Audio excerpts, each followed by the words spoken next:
अच्छा जी, ना किसी इमिग्रेशन कंसल्टेंट की आपको ज़रूरत होगी, ना ही आपने किसी कंसल्टेंट से रब्ता करना है, ना ही ये को बहुत ज़रूरी है। और इसके साथ साथ ना ही किसी एम्बेसी की अपॉइंटमेंट की ज़रूरत है कि आपने जब वहाँ की अपॉइंटमेंट लेनी है, लाइन में लगना है, इंटरव्यू देना है, तब जाके आपको कोई वीज़ा इशू होना है। ऐसा कोई झंझट नहीं है, कोई मसला नहीं है। बहुत इजी मेथड है, बहुत आसान तरीका है, चंद दिन की गेम है। हफ्ते 10 दिन में सारे मामला तो आपके क्लियर हो जाएंगे। और वीज़ा मिलना हुआ तो वो आपको क्लियर हो जाएगा, अगर उस पर कोई एतराज़ हुआ तो वो क्लियर हो जाएगा। लेकिन यहाँ पे किसी को फीस देने की, किसी को कुछ खर्चा करने की कतई आपको ज़रूरत नहीं पड़नी। ये बात मतलब तसल्ली से नोट कर लें। कहाँ जाना है, कैसे जाना है, क्या करना है, जिससे आपको आसानी से वीज़ा मिल जाएगा, ये बात मैं आपको बड़ी तहम्मुल से तरीके से समझाता हूँ। आपने सिर्फ 2 काम करने हैं कि मेरी बात को, इस वीडियो को तसल्ली से देखना है और तसल्ली से सुन लेना है। इंशाल्लाह आप खुद ही अप्लाई कर लेंगे। तो आइए चलते हैं वीडियो की तरफ।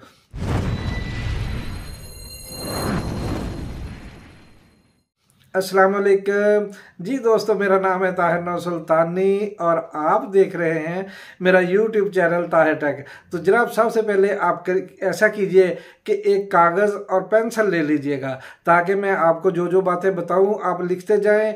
आपको बार बार मुझसे ना पूछना पड़े, किसी से ना पूछना पड़े, और आप आसानी से सारे काम कर लें। आपने करना क्या है कि सबसे पहले आपके पास 6 माह तक वैलिड जो हो, अभी जिसके यानी 6 माह बकाया बच रहे हो, ऐसा पासपोर्ट होना चाहिए। यानी इससे ज़्यादा टाइम हो, कम ना हो, 6 माह से कम ना हो, साल 2 साल हो, 3 साल हो, फ्रेश पासपोर्ट हो, इसका कोई मसला नहीं है। मतलब 6 माह कम से कम उसके रहते हो, उससे कम ना होते हो, तो ऐसा पासपोर्ट चाहिए। उसके साथ आपको चाहिए होगा आपका ID कार्ड। और नंबर 3 पे आपको चाहिए होंगे जनाब आपकी 4 अदद तस्वीर वाइट बैकग्राउंड के साथ। ठीक हो गया जनाब। और इससे आगे आपने करना क्या है कि आपने FRC लेना है। FRC आपको मिलेगा नादरा ऑफिस से। तो FRC आपने लेना है, उसकी फ़ीस तकरीबन 1000 रुपये होती है। आपका खर्चा हो गया 1000। यहाँ पे पहले कोई खर्चा नहीं हो, यहाँ 1000 रुपया खर्चा हो गया आपको। और अब FRC लेने के बाद आप अगर मैरिड है, शादीशुदा है, तो आपको चाहिए होगा MRC भी। MRC जो होता है उसका मतलब है मैरिज रजिस्ट्रेशन सर्टिफिकेट, यानी देसी लफ्ज़ों में कह लें कि निकाहनामा। वो निकाहनामा जो उर्दू में आज मौलवी लिख के देते हैं, वो वाला नहीं। उसको आपने यूनियन काउंसिल में जाकर इंग्लिश में कन्वर्ट करवाना है। उनको कहना जी मेरा मैरिज सर्टिफिकेट दे दें। यूनियन काउंसिल वाले कंप्यूटराइज्ड आपको निकाहनामा इख्तियार कर देंगे इंग्लिश में, वो होगा आपका MRC। और इसके साथ आपको चाहिए होगी एक नॉर्मल सी बैंक स्टेटमेंट, जो 3 माह से 6 माह के ड्यूरेशन की हो। 3 माह हो, 3.5 हो, 4 हो, 5 हो, 6 तक हो तो काम चल जाएगा।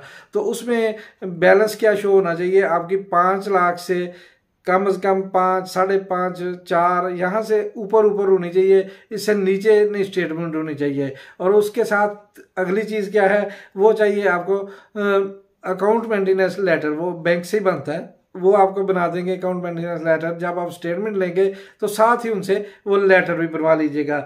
ये चीज़ें लेने के बाद आपको अगर आप बिजनेसमैन हैं या एम्प्लॉय भी हैं तो आपका NTN नंबर है तो वो सोने पे सुहागा दे दीजिएगा। नहीं है, बिजनेसमैन है तो मस्ट है। अगर आप बिजनेसमैन नहीं है, सिर्फ विजिटर हैं या कोई एम्प्लॉयर है तो एम्प्लॉय हैं, तो आपका काम चल जाएगा बगैर NTN के भी। और उससे अगला चीज़ जो है कि अगर आप एम्प्लॉय हैं तो आपके लिए बहुत बेहतर होगा कि आप अपनी फर्म से, जहां भी आप जॉब करते हैं, अगर नहीं करते, शो भी करना चाहते, तो आप एक सर्विस सर्टिफिकेट बनवाएंगे। सर्विस सर्टिफिकेट जो होता है उस पर मालकान लिख देंगे कि ये बंदा इतने अरसे से हमारे पास एम्प्लॉय है, इतनी बेस्ट सैलरी ले रहा है, अच्छा काम कर रहा है। ये 2-4 अच्छी वर्डिंग थोड़ा सा आपकी लिए बेहतरी हो जाएगी। अच्छा, उसके साथ अगली चीज़ होगी जनाब, आपको जहाँ की आप शो कर रहे हैं कि मैं यहाँ मुलाजम था, यहाँ से लेटर लिया, तो वहाँ से आपको सैलरी स्लिप चाहिए होगी 6 माह की, कम से कम 6 माह की सैलरी स्लिप भी आपकी उसके साथ लगेगी। और उसके बाद आपने एक पेपर लेना है बड़ा सा, उस पर कंप्यूटराइज अपना ईमेल ID लिखवा लेना, मोटा सोना खूबसूरत सा। तो वो पेपर भी हो गया। अब ये जो जितने पेपर आपने इकट्ठे किए हैं, इनकी करवा लेनी है एक फ़ोटो कापी। एक कापी करवा के एक फाइल बना लेनी है। एक ओरिजिनल पेपर्स की बन गई, एक जनाब बन गई दूसरे फोटो कापीज़ की। अब इस फाइल को आपने क्या करना है, अच्छा खूबसूरत तरीके से बना के इसको एक अच्छे से एनवेलप में डाल के उस पर अगले मुल्क की एम्बेसी का, वहाँ के इमिग्रेशन एम्बेसी का जो भी एड्रेस है वो मेरी डिस्क्रिप्शन में, आपको इस वीडियो की डिस्क्रिप्शन में मिल जाएगा। उस एड्रेस पे आपने उस डाक को भेज देना है, वो डाक चली जाएगी वहाँ। और वहाँ डाक पहुँचने के बाद अब तक आपका खर्चा क्या हुआ, ये भेजनी कैसे है, ये डाक आपने TCS या DHL के थ्रू भेजनी है, किसी और के थ्रू नहीं। क्योंकि ये एक अच्छी फर्में हैं, अच्छे इदारे हैं, इन पे एतमाद रखिए। एतमाद के साथ जो है ना आपके डॉक्यूमेंट्स वहाँ पहुँचेंगे। तो जब आपके डॉक्यूमेंट्स वहाँ पहुँचेंगे तो इंशाल्लाह विद इन वीक आपको उसका रिप्लाई आ जाएगा। और खुदा न खास्ता बाई चांस किसी वजह से अगर आपका वीज़ा रिजेक्ट भी होता है, वो कहते हैं जी कि वीज़ा नहीं मिल सकता, ये वजह है, या कोई भी काज होती है, तो आप का क्या क्या बच गया। आपने कोई फीस नहीं जमा करवाई जो कि ज़ाया चली गई, आपने एक डाक खर्च किया, डॉक्यूमेंट्स पे खर्चा किया है, फ़ोटो कापियों पे, ये थोड़ा सा खर्चा है जो ज़ाया भी जाएगा तो काबिल बर्दाश्त है। तो वहाँ से अगर रिजेक्ट होता है, ना पासपोर्ट पे स्टैंप लगी, ना आपकी अनाउंसमेंट है कि आपका वीज़ा रिजेक्ट हुआ, एक बार हो गया, 2 बार हो गया, कोई मसला नहीं है। तो अगर अल्लाह करे, जो कि तकरीबन 99% चांस है कि वीज़ा लगता है, कोई 1-8% होता है कि किसी भी मुल्क का रिजेक्ट हो जाता है किसी वजह से। आजकल पिछले दिनों UAE के जो धड़ा रिजेक्ट हुए लोगों के 60-65 पैसे जाया जा रहे थे। और इससे आगे क्या होगा जनाब, जब आपका वीज़े की वहाँ से आपको खुशखबरी आ जाएगी कि आपका वीज़ा अप्रूव्ड हो गया है, तो वहाँ लिखा होगा कि आप जनाब हमारी एम्बेसी पे जाएं, इतनी फ़ीस जमा करवा दें। घबराइएगा नहीं, वो फीस भी बहुत बड़ी नहीं है, वो पाकिस्तानी तकरीबन 10 से 12 हज़ार या मे भी 15 तक भी चली जाए। इंडिया के मुताबिक ये तकरीबन मेरा 3,3200 होगी। तो अगर पाकिस्तानी है तो आपकी उस हिसाब से जमा होगी, इंडियन है तो उस हिसाब से जमा होगी। 3 से 6 माह का आपको वीज़ा मिल जाएगा विजिट का। आप वहाँ जाएंगे, 3 से 6 माह आप स्ट्रगल करके अपनी जॉब ढूंढ लेंगे। 3 माह के अंदर अंदर आप स्ट्रगल करेंगे तो आपकी जॉब बन जाएगी। इनसे बहुत लंबा पीरियड है, 90 दिन है, तो बंदा स्ट्रगल करे तो जॉब मिल जाती है। अगर आप जॉब के पर्पज से ले जा रहे हैं तो इंशाल्लाह मिल जाएगी। अगर आप सिर्फ अपना जो है हिस्ट्री बना रहे हैं, ट्रैवल हिस्ट्री बना रहे हैं, तो ये मुल्क सोने पे सुहागा बहुत ही ज़बरदस्त है ट्रैवल हिस्ट्री के लिए। इसका जिस ट्रैवल हिस्ट्री में शामिल हो जाएगा वो बड़ी स्ट्रांग ट्रैवल हिस्ट्री मानी जाएगी। तो जब आपको वहाँ जॉब मिल जाएगी तो आपके लिए एक मसला होगा कि आप अपना जो है विजिट वीज़ा, वो वर्क परमिट में ट्रांसफ़र नहीं करवा सकते। वहाँ से आपको एक बार आउट होना पड़ेगा, ये वहाँ का लॉ है।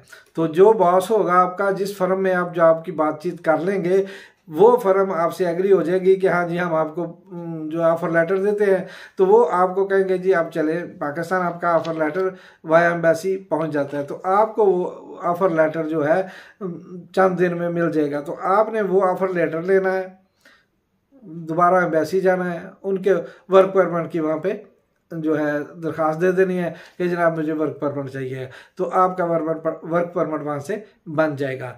तो ये बड़ा आसान और बेहतर मेथड है। और अगर आप वहाँ पे चंद साल कुछ अर्सा मुलाजमत करते हैं और अच्छी हिस्ट्री बनती है आपकी, मालकान के साथ रवैये अच्छे रहते हैं, और किसी खुदा न खास्ता क्राइम में आप शामिल नहीं होते, किसी किस्म की कोई क्राइम रिपोर्ट आपकी नहीं बनती वहाँ पे, तो आप बफज़ल ही ताला वहाँ की शहरियत भी ले लेंगे, वहाँ का पासपोर्ट भी ले लेंगे। और ये बहुत से मशरक़ वस्ता के जो ममालिक हैं, जैसे UAE की कंट्रीज़ हैं, कतर है, ओमान है, दीगर ममालिक हैं, उनसे इसलिए ये बेहतर है कि करेंसी बेहतर है, मुल्क की ग्रोथ बेहतर है, आबादी कम है, पाकिस्तानी पासपोर्ट की रिस्पेक्ट है, और सबसे बड़ी बात है कि वहाँ शहरियत मिलती है, पासपोर्ट मिलता है वहाँ का, जिसकी एक कदर है। यूरोपियन कंट्री में जाने के लिए वहाँ के पासपोर्ट को रिस्पेक्ट मिलती है, वीज़े का हुसूल बड़ा आसान होता है। अगर आप पाकिस्तानी पासपोर्ट में भी वहाँ का वीज़ा लेना चाहते हैं कि वहाँ की ट्रैवल हिस्ट्री में आप शामिल है, आपकी हिस्ट्री में वो वहाँ की स्टैंप आपके पासपोर्ट पे है, तो आपको यूरोप का वीज़ा भी और आसानी से मिल जाएगा। ये वहाँ के फ़ायदे हैं। और वो मुल्क कौन सा है अभी तक मैंने बताया ही नहीं, तो चलो जी सुन लें कि वो मुल्क है हांगकांग। ठीक है जनाब, हांगकांग है वो मुल्क। और वहाँ जाने के लिए पाकिस्तान से इस वक्त, ये 2-4 दिन पहले मैंने जब इस पे काम कर रहा था टेस्ट चेक किया है, तकरीबन मैंने प्लस में बता रहा हूँ, इससे कम भी था, तो ये तकरीबन रिटर्न टिकट जो है 1,20,25,000 का, यानी 60 से 65,000 रुपये वन साइड टिकट है वहाँ का। ठीक है जनाब। तो नॉर्मल सा खर्चा आपका लगेगा। नॉर्मल एक्सपेंस में आप वहाँ से होके मुलाजमत भी ढूंढ के एक बार पाकिस्तान का चक्कर भी लगा सकते हैं। अगर यूरोप जाना चाहें तो वहाँ से मूव करना आपके लिए बहुत ही आसान है। उम्मीद करता हूँ आपको सारी बातों की समझ आ चुकी होगी, वीडियो भी पसंद आई होगी। अगर वीडियो पसंद आई हो तो वीडियो को कीजिए लाइक, शेयर कीजिए दोस्तों के साथ लाजमी, ताकि वो भी कोई फ़ायदा ले सकें। और साथ अपने कमेंट्स में मुझे मशवरा दीजिए कि क्या मेरा जो तरीक़ाकार है, मैं आपको जो समझा रहा हूँ, आपकी समझ में बात आती है या इसमें कोई तब्दीली चाहते हैं। जिस तरह आप समझना मुनासिब समझे मुझे वो तरीका बताइएगा। तो हांगकांग का मेल एड्रेस जहां आपने डॉक्यूमेंट्स भेजने हैं वो मैंने डिस्क्रिप्शन में दे दिया है। मज़ीद क्वेरी के लिए मेरा अपना मोबाइल नंबर व्हाट्सएप भी वहां पे मौजूद है। आप सिर्फ व्हाट्सएप पे मैसेज कीजिएगा। कॉल से माजरत, और मुझे दीजिए इजाज़त। अपना रखिएगा बहुत सारा ख्याल। अल्लाह हाफिज़।